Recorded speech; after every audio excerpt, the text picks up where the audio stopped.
This is your home for St. Cloud State hockey, keeping you up to date on the NCHC. One-timer, come in, they score! Ripped in! A bomb from Pervix! Women's WCHA. So Dana Rasmussen fires and she scores! Dana Rasmussen for the Huskies alongside The National Hockey League. Dwayne Kaprizov in for a chance to win it! He scores! Kirill, the thrill is for real! Welcome to the NHL, a game winner! And everything from the state of hockey. St. Cloud Cathedral is now 42.6 seconds away from wrapping up the school's first ever title. Welcome to the Huskies Warming House Podcast Den.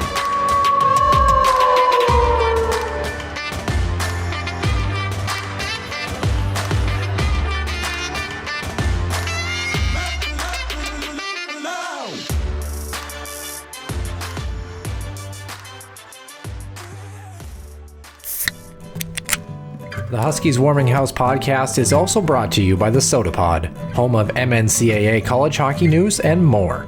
Stay wild and up to date with new episodes throughout every week. Find them on Apple Podcasts, YouTube, and other podcast platforms. And welcome into the Huskies Warming House podcast, episode 204 here in the den. Nick Maxon alongside Noah Grant. And Nick, for the first time in show history, we do not, well, I guess technically twice if you want to count COVID, but truly the first time in show history, we have not been able to cover the Huskies in the NCAAs here in our final season. A bit unfortunate. We'll dive into that, of course, and get you set for the playing field. On the women's side of things, of course, St. Cloud has been done for a couple of weeks now, but we did crown a national champion on today, the day of recording, Sunday, March 24th, and also got our selection committee for the field of 16 for the men as well. So we'll dive into all of that. Finally, as well, too, we have a fairly concrete plan, besides maybe the last week, just a little bit potential fluctuation there, for our final show history as well. 3 episodes left after episode 204 today, 205, 206, and of course 207 will cap us off here on the Huskies Warming House podcast. We have 3 really great guests coming up as well, too. First interview comes out next week, so we'll detail a little bit more of that at the end of the show, I think, as well. I'll probably forget about that, and then we'll probably have to backtrack again next week. But Nick, try to remind me, because you know how much of a steel trap each of our minds clearly are on this show. Yeah, it's and well, I guess that kind of brings us to it. This is our last kind of full blown show then. Yeah, till the last one. Really? Yeah. Well, even is. the last one is potentially broken up a little bit too. Yeah, this is really our last kind of tip to tail with us. Yeah. Yeah, kind of a sobering thought, but I guess we'll kind of dive into the men's side, I think, a little bit too. I don't know that it was necessarily unexpected this year, unfortunately. I think just a bit of a difficult result overall. On the women's side, I don't know that we expected Frozen 4, but I think we did expect maybe a little bit, at least big dance picture, and they just missed the cut line there. So, but unfortunately, the men's team done for the season as well, but there is still lots of hockey yet to be talked about. Again, like I said, last week was probably my favorite week, despite the result. I like the fluctuation. I like the chaos to kind of see who gets in, who gets out. So, without further ado, we start with Center Ice View News and Notes presented by HuskiesIllustrated.com and the Soda Pod. Center Ice View News and Notes. Center Ice View provides you with the best coverage of St. Cloud State Huskies hockey, from game notes, recaps, photos, and more. Go to CenterIceView.com.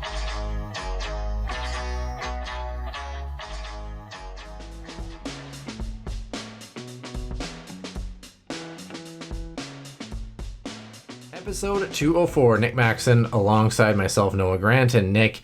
Men's hockey on the docket. We had a lot of action and a flurry of things this past weekend. I think easy enough. Might as well just kind of jump right into it. Let's start with the NCHC because that's where the Huskies were. We'll start on that side of things. Then we'll go national picture. We'll bring it back into the Huskies game on Friday night. So starting off first here in the NCHC, the Huskies, of course, playing the late game Omaha 6-3 over North Dakota in that first night, Friday, March 22nd. And then the Huskies lose 5-4 in overtime on the same night. Denver is the victor there and ends up being the NCHC Frozen Faceoff champion. 4-1 was the final score on Saturday evening, 7:30 Central Time. And Nick, Denver escaped-ish a little bit on Friday night. We'll get back to that. Took care of business on Saturday, kind of put the hammer down a little bit. And on the other side, I don't know that Omaha beating North Dakota was really that surprising. We've talked about this team kind of opening things up, and they earned an NCAA berth out of it. No, it's been a matchup that Omaha has kind of swung in their favor, right, over the past couple of seasons, and this year especially. And watching the highlights of that game, Omaha through the neutral zone really just stifled that North Dakota forecheck. They really slowed them down between the blue lines. They really weren't able to. Shall say, carry the puck in with possession like North Dakota wants to do. And Omaha also doing a really good job of puck retrieval, quick exits as well. So North Dakota really couldn't get a ton in terms of sustained pressure offensively. And that's actually quite a sentiment. That's not easy to execute on North Dakota, right? So Omaha is going to be a very dangerous opponent. They do have the Gophers in the first round, Noah, and dare I say, I may have the Mavericks over the Gophers in that matchup, just because they're sort of like this Swiss Army knife type squad, right? They have a little bit of scoring punch. They play with a little bit of grit, and they can kind of change their game ever so slightly and kind of adjust to their opponent a bit. And so they may be the ultimate dark horse in this year's bracket. We'll touch on that obviously as we go throughout the rest of the show. But no, I'm with you. It wasn't surprising at all that they were able to get past North Dakota. They've done it throughout the regular season, able to do it in the big stage. So congrats to them.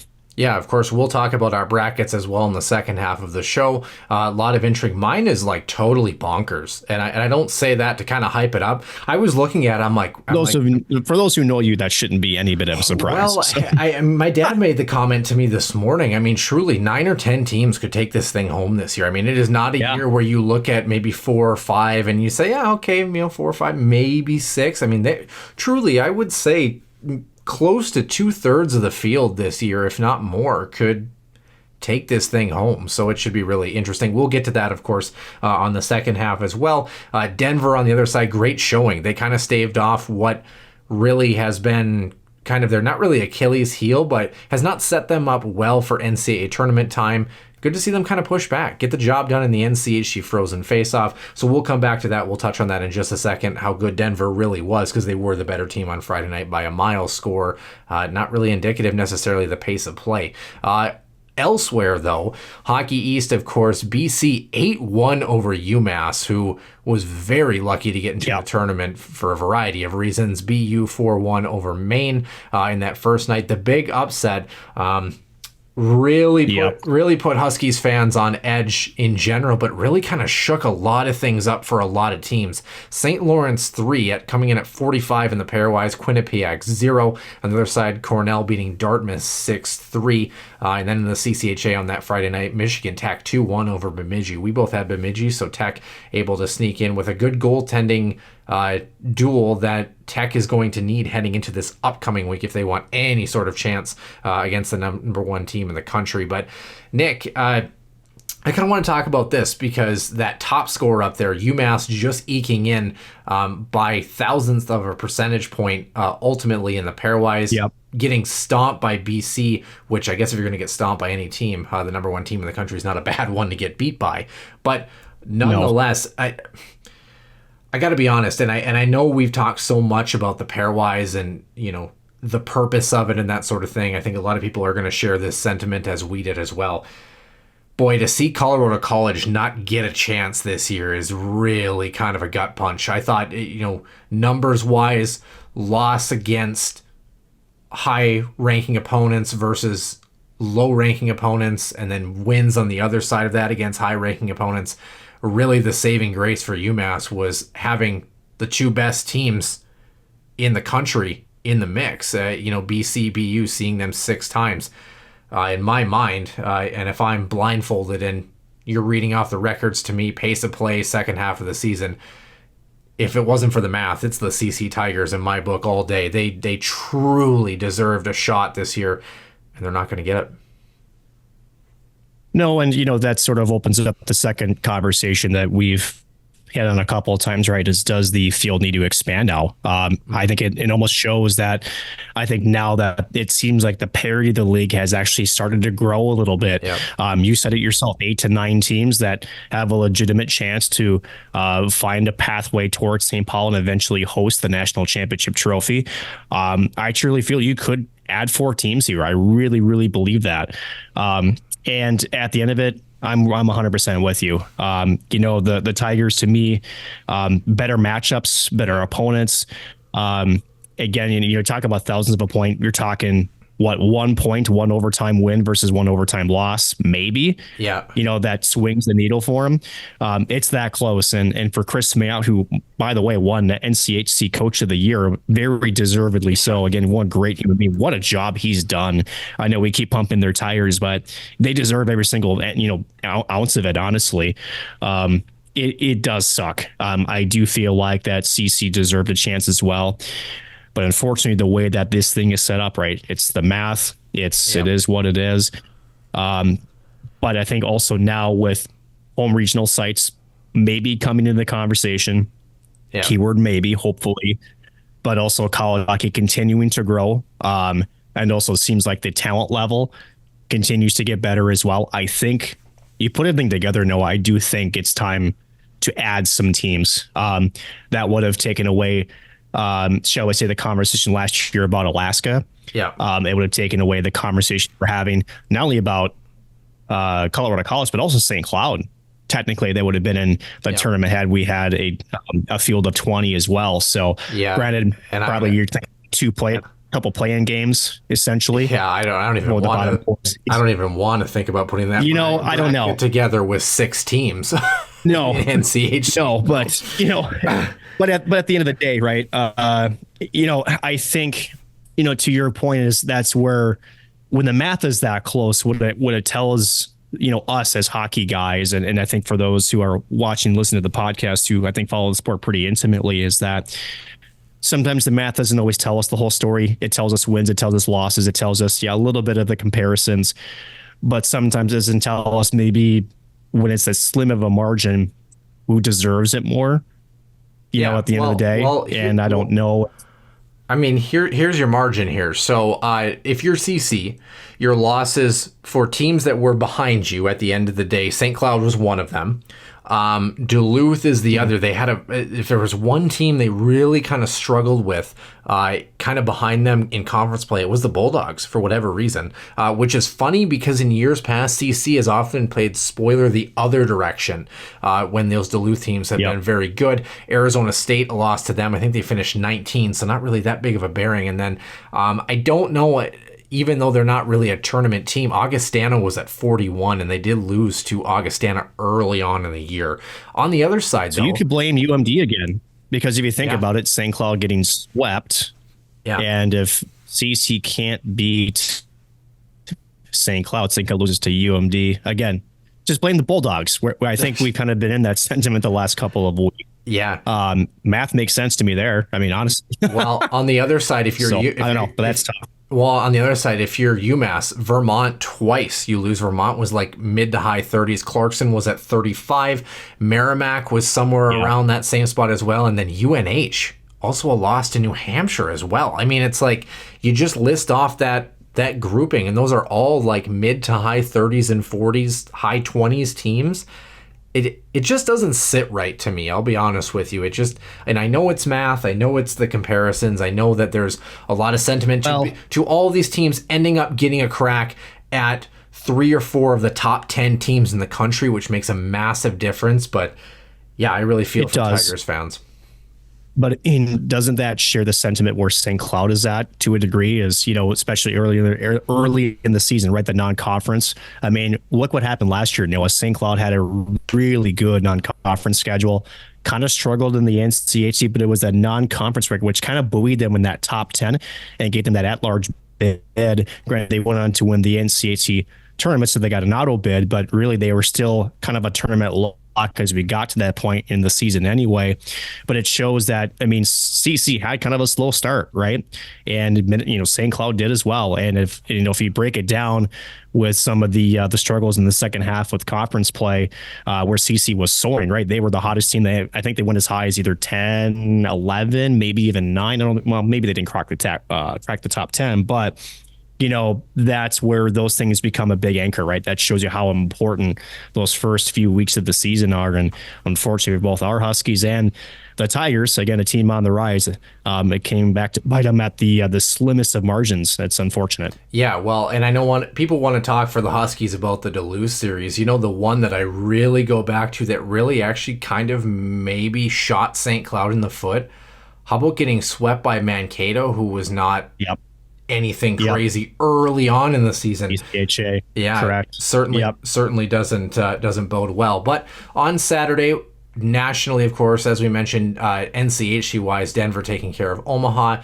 ECAC, St. Lawrence could not complete the upset. Cornell boosted themselves even higher, up into, I believe it was like 12 or 13 is where they ended up. Atlantic Hockey, RIT 5, AIC 2. Hockey East, the championship game for that one, BU2, BC 6 was the final. The Eagles getting the job done, retaining their number 1 spot in the country. And then Big Ten wise, this one was a heck of a hockey game. 5-4 Michigan State over the Wolverines in overtime. Yeah, that was just probably the best game of the day by far. Not only scoreboard wise, but just in the sense of pace of play, everything else. Packed house, very much an argument for having games at their potential regional sites moving forward if you're going to get games like that for your first round matchups and your high seeds. Of course, Michigan State coming in as a 1 seed in that number 4 spot in the pairwise. But before we get to the field, before we kind of talk about all of that, no real big surprises on that second day, I don't really think. I mean, no, I don't think so. The Michigan game was probably everything that we maybe expected. So why don't we jump right into the unfortunate piece that we have to talk about here, the final recap, I guess, that we're going to do of a hockey game that relates to us very intimately. That's going to be our St. Cloud State Huskies, Nick. 5-4 was the final in overtime. The Huskies did not trail until the game winner in this one in overtime. 2 goals apiece in both periods 1 and periods 2, respectively. Both teams a power play goal. Only 3 opportunities total in this game. The Huskies converted on their lone one. Denver 1 for 2. So the Huskies, as many of listeners and viewers know, led 1-0, 2-1, 3-2, and 4-3. Like I said, they did not trail, but they did not have a lead larger than 1 goal in this contest. Attendance of basically 9,000 in this one. Denver outshoots the Huskies 41-25, 16-14, 13-6 in the second, and 9-3 in the third, 3-2 in overtime. And the last one was the most decisive. And I think that the shot volume definitely matches pace of play. The Huskies were all right in period number 1. Wheels really kind of started to fall off the bus in the second half of period number 2. Period 3, I thought the Huskies were a little bit lucky to escape. Did hit a crossbar as well to try to take the lead in this one. And then overtime, we'll get to that as well. But the Huskies on the board first. Cooper Wiley's third of the season unassisted, less than 2 minutes in. 7.5 minutes later, Zeev Boyum, what a move this was, turning Vieti-Mietinen absolutely inside out at the 8:38 mark to tie this one up. Good shot off of a face-off win from Nick Ports. About 1 minute and 20 seconds later, Ryan Rosborough tallying an assist. That was Ports' only his 2nd goal of the season. Thought it was a nice little set play, good shot, good release. And then McCade Webster gets one back for Denver with 3 minutes left in the period to knot us up at 2. Huskies responded well, though. They came back. They kind of kicked in the teeth a little bit here. Adam Ingram's 10th from Werner Mietinen and Zach Okabe on the doorstep. Kind of a gritty goal, exactly 1 minute in. Huskies take a penalty, and Denver strikes back on the man advantage exactly 4.5 minutes later, and you kind of thought, okay, special teams advantage, makes sense that it would be 3-3 at this time. Barrett Hall responds right back with a power play goal for the Huskies. Back the other direction, Kyler Kupka, Dylan Anhorn tallying assist. That was Barrett Hall's 8th goal of the year and the last goal the Huskies would score this season. And then really after that, it was all Denver. I thought. Shai Buyam tallying an assist on Denver's game-tying goal, a redirect in the middle of the slot from a shot from the point at the 18-17 mark of the second period. And then in overtime, his second of the night, Zeev William, his 11th of the season at the 6:21 mark. A very poor breakdown in defensive coverage. D-man leaves the weak side wide open, gets burned in a foot race, forehand, backhand in the back of the net. And just like that, the Huskies, unfortunately, off of the back of what I thought was a fairly decent performance from Isaac Posh, who made 36 stops and was very busy through 66 and a half minutes of action. Husky season was done just like that. And based on the way that Denver kind of pushed the pace a little bit, Nick, I think the result was warranted. Yeah, hard to argue that. And, we talk about it here and there, Noah, and that is like, sometimes you have to create your own luck. And you kind of felt like St. Cloud kind of got out, they got outplayed this game, but they were capitalizing on their chances. And you thought, okay, maybe they can squeak this one out, right? But as you mentioned, right, Denver had an answer for every St. Cloud State punch. It really was a boxing match. You throw one and then you take one. And Josh Lidke, after the game, he was asked about, how it felt mentally after Denver just seemed to have an answer after every goal. And I think he sort of sighed and said something to the fact of like, yeah, it was tough. We didn't get that, separator goal. We didn't get up by 2. And it's essentially with Denver's skill, right? And I think you kind of saw that when Denver tied it, in the third period, they were like, okay, we want to get out of here. They essentially tried to get it done in regulation. And then, as you mentioned, that poor breakdown defensively in overtime. And, that's when, those skilled players really thrive, is in those, opportunistic type situations. And man, Zeev William, he's one hell of a player. Yeah. You have to tip your cap to a player draft eligible, and whoever's going to get him is going to get one heck of an elite two-way skater. And doesn't he almost have Cale Makar written all over him, just in terms of the way he plays the game there, Noah? Well, I think following in your brother's footsteps as well too, and being able to match him pound for pound, I think that's just something that you kind of talk about as well too. Is that's not an easy task. And I think, that's what we're kind of seeing from the modern defenseman right now, and the NHL eligible defenseman is beautiful edge work, able to kind of transition on a dime, create plays like that. That's exactly what they did. Not only him, but, a lot of these defensemen that are coming through programs like Denver right now, and they're able to exploit that a little bit. We talked about very briefly kind of the gap between getting A- versus B+ products at a place like Denver that has a storied history with some national championships versus St. Cloud. And sometimes that can be the difference. You get one or two guys, a guy on the back end like that can kind of create a little bit, and they can do it as raw talent, as underclassmen, versus kind of the slower grind and development that we're seeing. We're having a lot of conversations about a guy like Jack Peart right now. Is he going to stay? Is he going to go? And in my mind, and Nick, I think I speak for you. I think we're on the same wavelength here. I'd like to see him in a Husky sweater for another year. I think he could use the development and being able to lead a really young group. I don't know, 25-30% chance that maybe he goes. Otherwise, I think, I don't know that Brett Larson would have too tough of a time maybe convincing him of that, but really it's going to be up to him. I mean, at the end of the day. You kind of wonder too, as we talked with Brett and others throughout the process, right, of what these conversations sound like, right, on the back end when the season's done, is, where does the player feel like they're at? Do they have more to develop, as you mentioned here? Could that be beneficial to them? Or is Jack Peart in a situation where, I'm not saying this is the case by any stretch of the imagination, but maybe mentally, he feels like he needs tougher competition. He feels like he needs a different look, a different environment. Again, this is all player driven. We'll see. He still has another year of eligibility. I know there was some talks that, you have to sign him. No, he still has, because he's a college college draftee. He has until next summer for the Wild to sign him without him going back to basically being an unrestricted free agent. So I'm with you. You said it perfect. I think he could use another year. And selfishly, I think I could say this for both of us. I think the Huskies need him badly. They're losing Dylan Anhorn, and you want to talk about the hole that he leaves, and then kind of going back. This is a topic we will probably never be able to really truly follow, what the decommitment from Leo Gruba has meant to this squad, right? Because if you think about, the Huskies defense in years past, Jimmy Scholl, Jack Ashawn, Dylan Anhorn, guys that, had sort of that Zeev William type skill set, not to the highest level like he's displaying, but that same similar skill set that can drive possession, that can jump in, that can create offense, great skater. They don't really have that right now in their pipeline. And I know that I can speak with you on this, is that I think Brett Larson's going to be offering some pretty big some pretty big, contracts per se, quote unquote, in the transfer portal. I think he's going to have to get a defenseman of that caliber to come in and really sort of hold that blue line.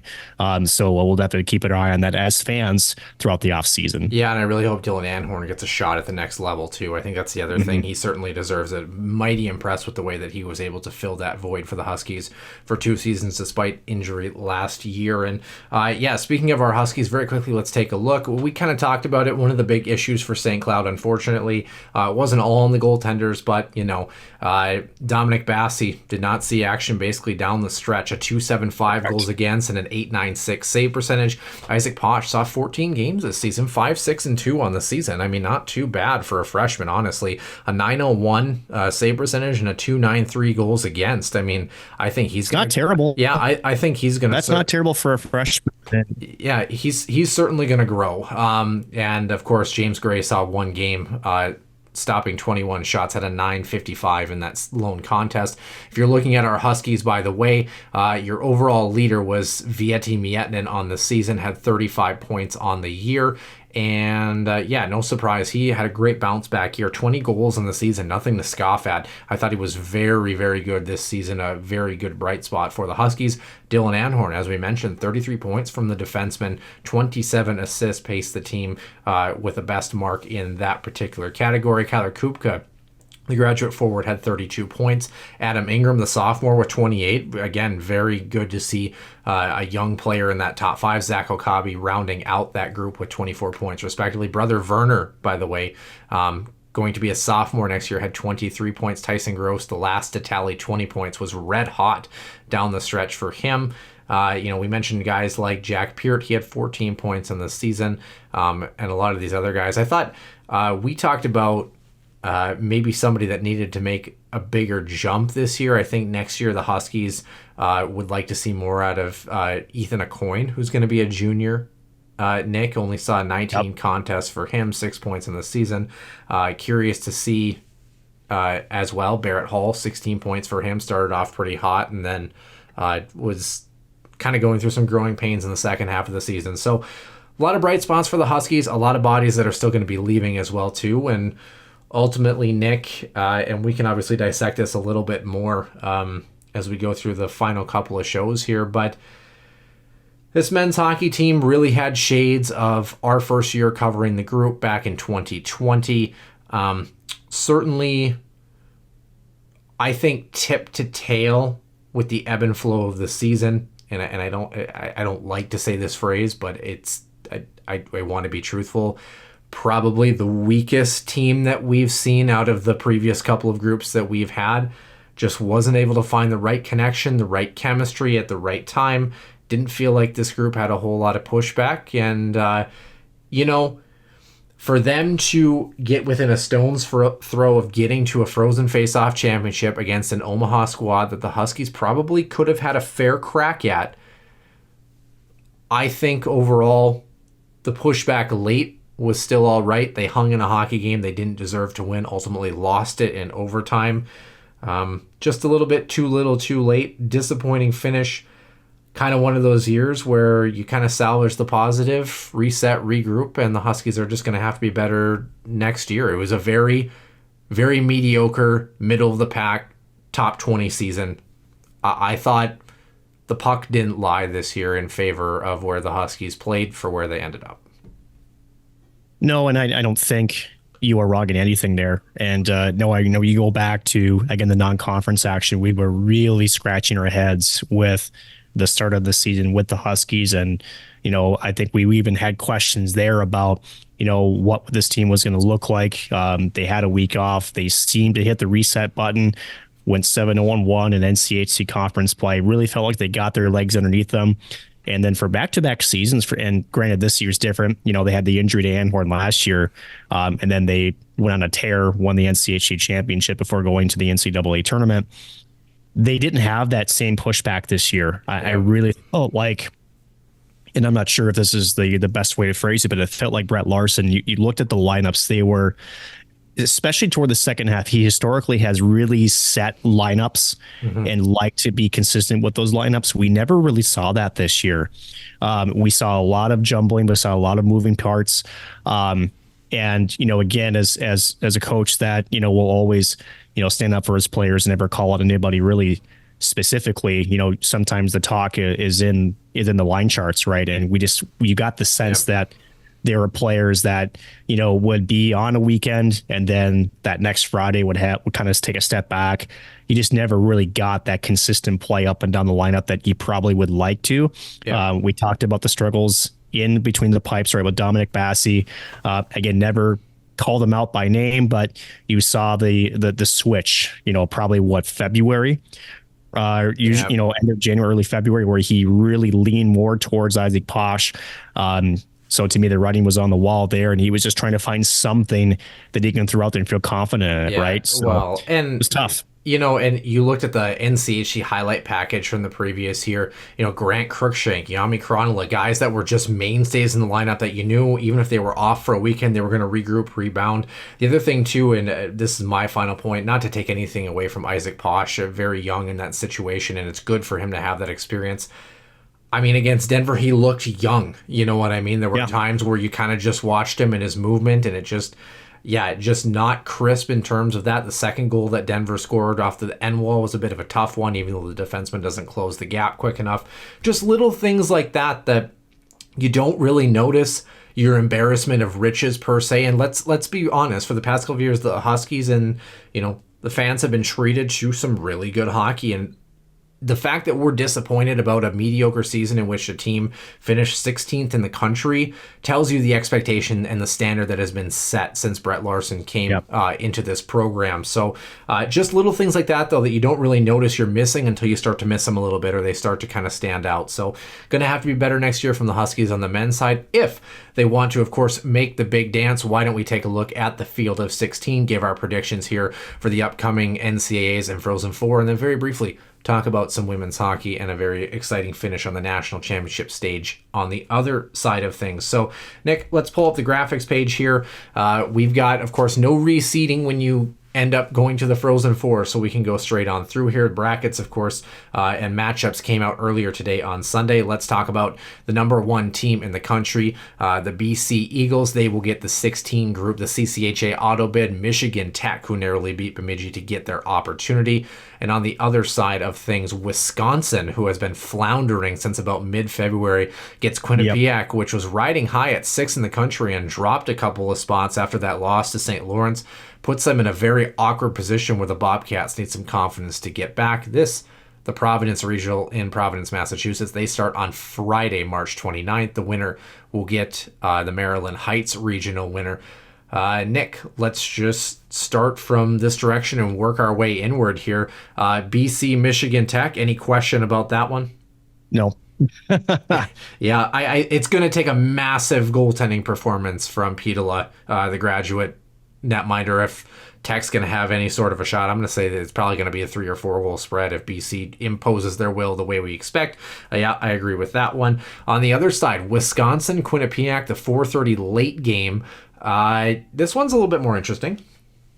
It is, but I also feel like, as you mentioned, Wisconsin has really, sort of hit a wall second half of the season, whereas Quinnipiac, it's a blunder at the worst time of the year. Yep. And, being fresh off it, I think they're going to use that as motivation. I think Quinnipiac takes this matchup. I agree with you as well. That's what I have written down on my bracket. And I have the BC Eagles getting out of this bracket above the Bobcats. Do you think the number one team in the country does make the Frozen Four, or will the Bobcats play spoiler and defend their title? It's an interesting matchup, right? Because, I don't think a ton of people thought Quinnipiac was going to win the national championship game against the Gophers last year. But I think Boston College, with their depth, their scoring, their skill set, I think it's going to be too much for Quinnipiac to hold off. They're going to come at you in waves. They're going to roll 4 lines. I do think the Eagles make it back to St. Paul. Yeah, should be an interesting matchup. Both of us have the number one team in the country not getting upset. As Huskies fans, we've never seen that before, have we? Let's move on. Let's move on to the other side of the bracket. Of course, if you didn't know, like I said, they don't get reseeded in the Frozen Four. It's usually the number one seed and number one team in the country against the same side of the bracket, the number four team in the country, the last number one seed. Essentially, they're on the same side, and then 2 and 3 respectively. And of course, that number four seed that will meet the winner of the previous matchup in Maryland Heights, Missouri, the number four team in the country, Michigan State. Playing host to Western Michigan. On the bottom half of this bracket, it's North Dakota feeling a little bit out of place in between three Michigan schools. They've got the Wolverines from the Big Ten in that late night game. So kind of a really interesting matchup. I truly and honestly think, especially with North Dakota's loss, and they were supposed to be a number one seed and maybe get like RIT or Cornell or something. So. Yeah. This is a really shitty consolation prize. I'm going to be honest with you. This is not a great regional, I don't think, if you're any of these teams. This is a tough one to get to the Frozen Four. Let's start with that opening night game at 4 o'clock Central. These games also on Friday, March 29th. The winner, of course, gets, from what we assume, BC was our pick. Michigan State, Western Michigan. Who comes out of this one? I got the Spartans in this one. Western Michigan, they're not a terrible team. And again, they've got some skill set that can match Michigan State. But I do have questions in goaltending, and I do have some questions in essentially their bottom six. I think Michigan State's the more deep team in this matchup, and I do think the Spartans do, by a slim margin, do take out Western Michigan. Yeah, to me, I think Western Michigan's one of the weaker teams in this bracket overall, just because they are susceptible to giving up big goal games. We've seen them perform well on the national stage in recent years once they've finally kind of made the big dance, but I think Michigan State is going to be too much to handle. I agree with you to this point. Bottom half, North Dakota, Michigan. This one has like 5 overtimes written all over it. Yes, it does. Certainly going to depend on North Dakota goaltending by all means. I have Michigan coming out of this one to face their Big Ten rival for the championship game in this bracket. Do you see the same, or is it the NCHC that makes waves? I've got North Dakota. Okay. I do. And the reason I have North Dakota in this matchup is if you think about these two teams are almost mirror images of each other, right? And I think to your sentiment, right, it's going to come down to goaltending. And I think North Dakota also has a little bit, shall we say, a little bit of sour taste in their mouth, especially after getting taken up by Omaha, losing the number one seed, essentially. It's going to be a very close matchup, but I do think North Dakota does come out of this one. Don't ask me why. I just have a gut feeling. Honestly, at this point, I'm just kind of throwing my money down and going, that's what I'm feeling. But to your said, I mean, this is probably, in terms of matchups in the first round, this is going to be one of the more must-watch matchups in that opening series, is these two teams going at it. Yeah, and what we've kind of done in previous, we'll stick with it again this year. 1 point for each of the matchups that you get correct. 15 possible points, and then at the end, Nick, we'll pick how many games you think are going to be scored in the national championship game as well, too, just for a little tiebreaker in case we need it. But tiebreaker, yep. Yeah. For me, Michigan did not flounder like they have with a young team in years past when they faced the Gophers, and even when they lost to Michigan State. They just seem a little more poised than I think they have in recent years. For me, I think Michigan and Michigan State meet each other in the championship. I do have Michigan State also as the second number one seed, making it out of this bracket. Now, Nick, you've got North Dakota against them. Does North Dakota play spoiler, or do the Spartans still escape in both of our brackets? So because I have to be that guy, and because it's our last time doing this, I'm going to go with the spoiler. I'm going to go with the Fighting Hawks to upset Michigan State and make it to St. Paul. You know, Nick, I hate to break it to you. I think you played your cards a little bit too early, because we haven't gotten to the other side of the bracket, and this is where I get a little psycho, but it's fine. Yeah. Nonetheless, why don't we go over to the other side here? The number 2 team in the country, bottom half of the bracket here. Very intriguing matchup. I think if you're if you are any of these teams, very much beatable on any given night. BU is a bit of an interesting commodity from a firepower standpoint. They are certainly the most offensively gifted team in this group, but it should be interesting. RIT is the matchup for the number 2 team in the country, and Minnesota getting Omaha on the other side of the bracket, playing host to the Mavericks. Let's start at the top here, Nick. Is there really any question that it's not going to be BU coming out of this one? Gee, let me think. No. Yeah, exactly. However, bottom half of the bracket, you said it yourself. You thought Omaha very much could be a team that could beat the Golden Gophers. Nick, I do have the Golden Gophers winning this hockey game. Is this the second time you go with the NCHC here? I'm going with Omaha here. I mean, if there's anything that was more impressive with, and granted, the matchup against North Dakota has been something Omaha has had for the past year and a half or so. But Minnesota's defensive corps are a bit young, and they've struggled with high pressure type forechecks. And Omaha also really took away space in the neutral zone against the Fighting Hawks. They struggled against Denver a bit. I think there was some tape that they watched a little bit, but I think with the bit of physicality and the way that they skate, I think they're going to give Minnesota fits. I'm going to go with the Mavericks over the Gophers in this matchup. Yeah, certainly could be interesting.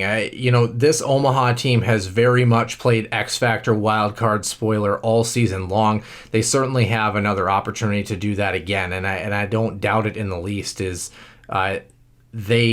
been good. There's just no other way to sugarcoat it. On my side of things, Nick. Let me guess. Well, actually, let's start with you. BU would play host to Omaha.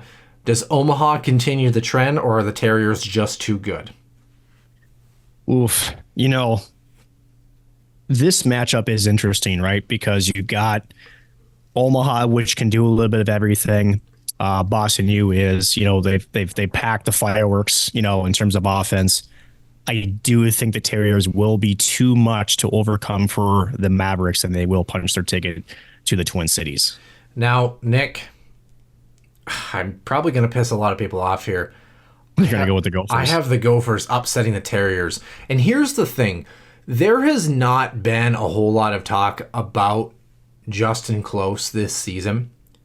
He's got a 2.25 and a 9.26, Nick. In the Big Ten, playing a lot of hockey this year. If there's anybody that might be able to match BU's firepower pound for pound and steal a hockey game, especially in his last season, I think he might be the guy.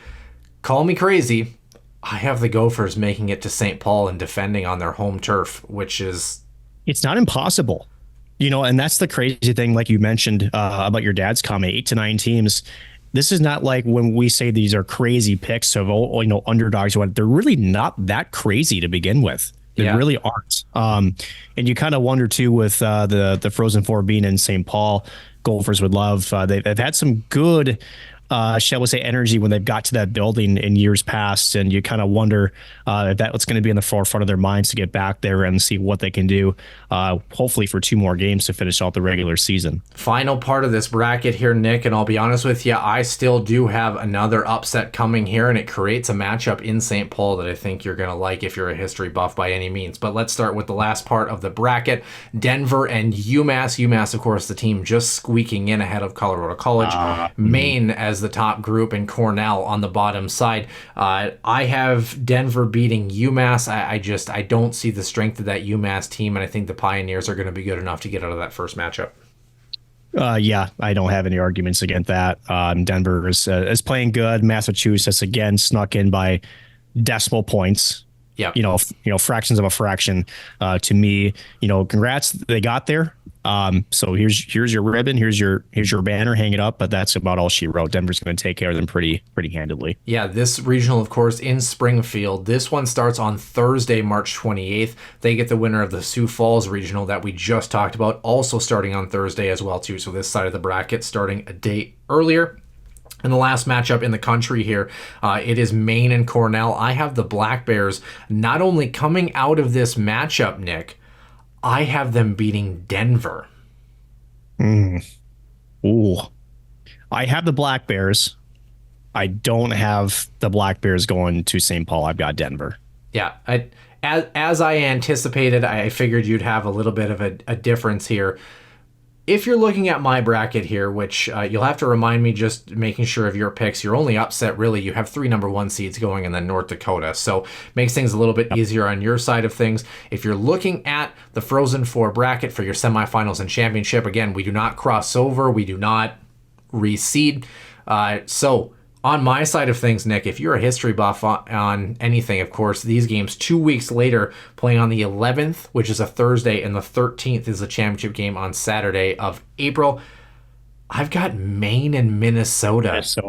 And more interesting enough, it's in St. Paul, which, yeah, just a lot of intrigue there.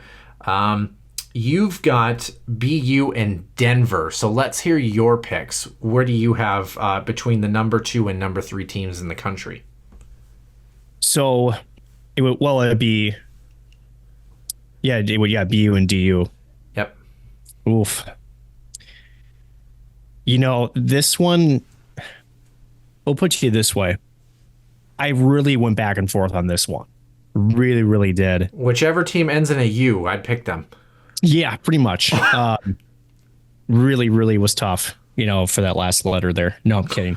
I have Denver. Okay. And and people have talked a lot about the strength of Denver in the NCHC.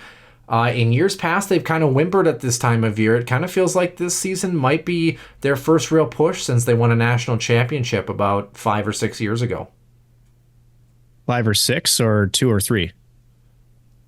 Denver. You mean Minnesota State, Denver? 2021? Oh, wait, no. No. Denver was 2018. That was 2022. Wasn't it 2022 where Denver came back against Minnesota State? Oh, yeah, I suppose it was. Gosh, I still have the 2018 one stuck in my mind. Nonetheless, you've got the Pios. Man, what's crazy? It's just the field looks so similar but so different this year is kind of the interesting intrigue. You've got the Pios on that side of the bracket. Nick, I've got Maine. Wow, Maine over the Gophers, huh? I have Maine over the Gophers. They are sitting at 6 in the country. Not a juggernaut by any means. You look at their season track record, they are not a team that I look at and I go, yep, pencil them in. They've had some really close losses against teams that have certainly been better than them in the standings. They've had some really close losses against teams that have been a little bit worse. I just think that ebb and flow bodes really well. Both the sides that have upsets on my side of the bracket, I have Maine making a national championship game for the first time since the aforementioned matchup against the Golden Gophers all those years ago. On the other side, Nick, we do 2002, by the way. Yeah, so. We do. For comparison, by the way, in case you were curious, the current head coach of Minnesota, Bob Motzko, was an assistant on that same bench, yep, with the Gophers before spending time with our St. Cloud Huskies. BC, both of us have the number 1 team in the country making the big dance. I have Michigan State facing off against them. You've got North Dakota. Who comes out of that matchup on your side of things? I believe BC is going to take down the Fighting Hawks in St. Paul. It's going to be one hell of a matchup between those two squads, but I do think BC is due and ripe to win this matchup to face Denver in what's going to be quite the national championship game in my bracket. So why don't we just roll with you here real quick? You've got both of those teams facing off in the national championship game. Who wins the game? How many goals in the contest? Oh, and again, this has been back and forth. You talk about X factors, right? So Boston's got Macklin Celebrini, plenty of other high-profile names there. Denver, we mentioned a few of them, especially with the Bouillon boys on the back end.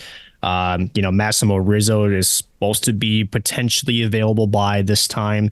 Keyword potentially. I just think that Denver is deep, but I do think it's going to be Boston College that raises the national championship trophy. Yeah, Boston College over the Pioneers. How many goals scored in that hockey game, Nick? I'm going to go with 6. I'm going to give you 4-2. Yeah, our bracket is vastly different, and I like that. One of us is going to be right, one of us is going to be wrong. There's no doubt about that. Last year, I think I pipped you. Did I not by about a point or two? I think I ended up... It was very close, but I think you did hit me by a couple of points, yes. Well, BC will be in that matchup, but Nick, they will not be playing on Saturday night. I have Michigan State facing Maine for a national championship game. The number 4 team in the country against the number 6 team in the country. I have the Spartans winning their first championship since 2008. 7 goals scored in the contest, Nick. ESPN is cringing at your bracket, by the way. I think it offer a lot of intrigue in terms of teams that have not been to the big dance in a while. And the last time Michigan State was in this position was when they won a national championship off the back of, do you know who scored the game-winning goal? I think I do. Justin Ablocator? It was Justin Ablocator, yep. Yeah. So former Detroit Red Wing, by the way. Ben Holden is somewhere smiling. He'll be joining our show in a couple of weeks, by the way. Hint, hint. Yeah, things will be interesting. So brackets posted, signed, sealed, delivered. Always love to hear what other people have with their choices. Definitely throw it out on social media. We'll throw ours out if we can remember by tomorrow morning, or we'll have to take our Alzheimer pills as normal. But before we get to the status of the show in the final 3.5 weeks, why don't we jump over to one more thing very, very quickly, Nick? And that's the women's side here. The season is officially done on the women's side, and we did crown a national champion this afternoon, Nick. So let's get to it here. We're taking a look at the bracket. We'll try to get this all centered and squared as best as I can. In case you haven't figured it out by now, it's very much, I only have one screen. I do not have dual monitors, so things get a little bit interesting. But anyhow, I digressed. Frozen Four, of course, if you remember, Ohio State Clarkson was the first matchup, Colgate and Wisconsin the second, and it was Wisconsin 3-1 over Colgate on the bottom half, Ohio State 4-1 over Clarkson, who beat Minnesota in quadruple overtime only a week prior. And of course, we had our rematch, Ohio State, their third national championship game in a row. They lost 1-0 to the Badgers last season, who were unseeded coming into the national championship game last year. Well, Wisconsin was the lower seed this year, and it was a 1-0 score again, but this time it was the Buckeyes off of freshman Joy Dunn, the lone goal of this hockey game, Nick, with about 7.5 minutes remaining. I got to watch it this afternoon, and pretty much everything that we anticipated coming out of this hockey game. Ohio State, again, ended up getting the job done. Counterproductive to your choice. 2 years in a row, you've picked the wrong team as per usual. But yeah, that just speaks to the testament of these two programs to have a combined 1-1 score in national championship games and 1-1 in terms of victors going each way.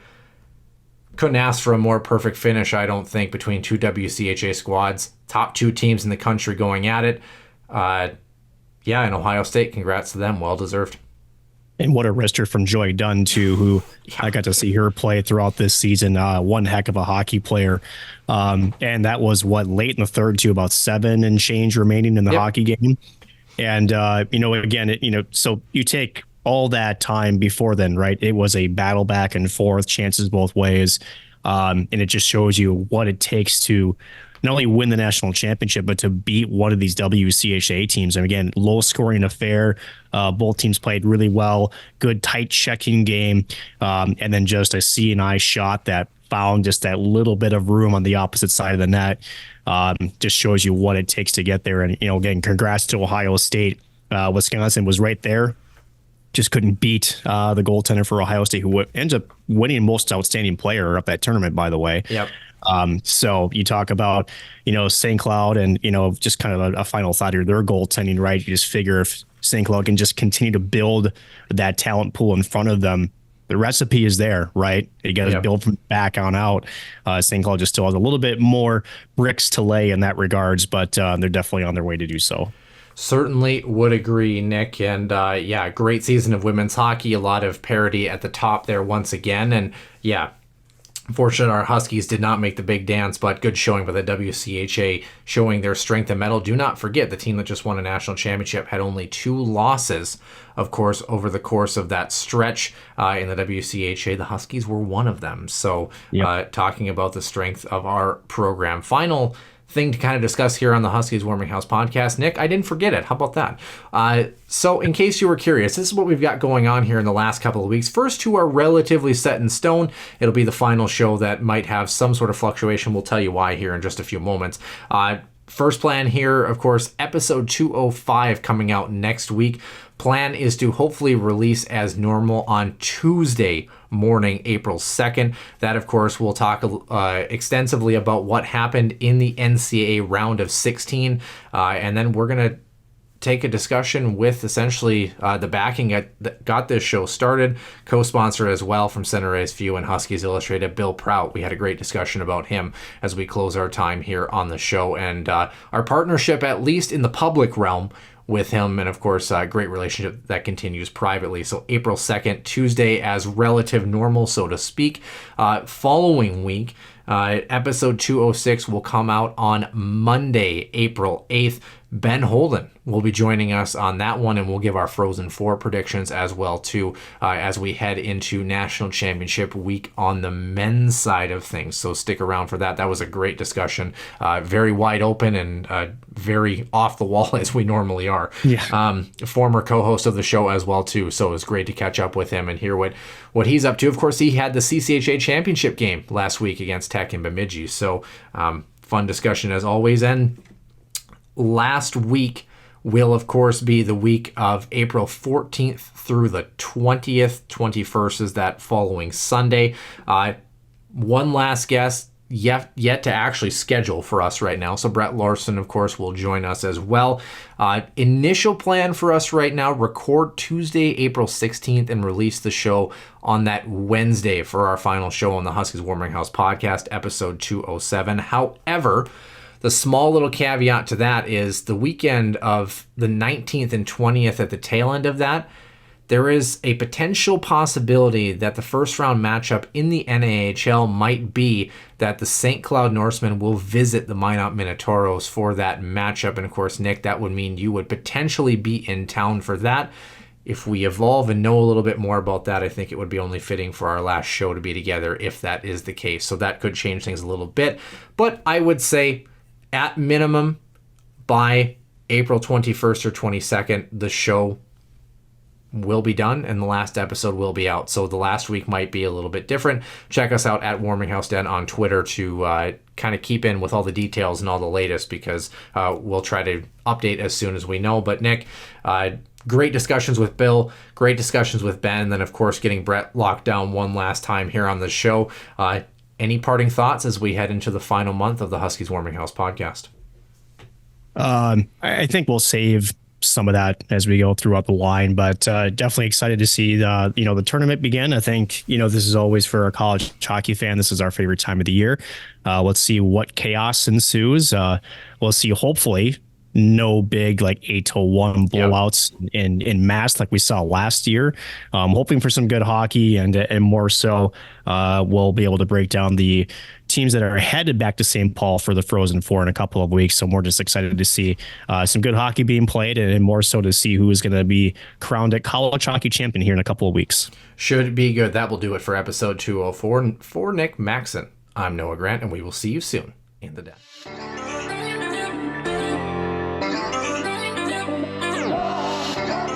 One-timer, come in, they score! Ripped in! A bomb from Pervix! So Dana Rasmussen fires and she scores! Dana Rasmussen for the Huskies. Dwayne Kaprizov in for a chance to win it! He scores! Kirill the Thrill is for real! Welcome to the NHL! Cathedral is now 42.6 seconds away from wrapping up the school's first ever title.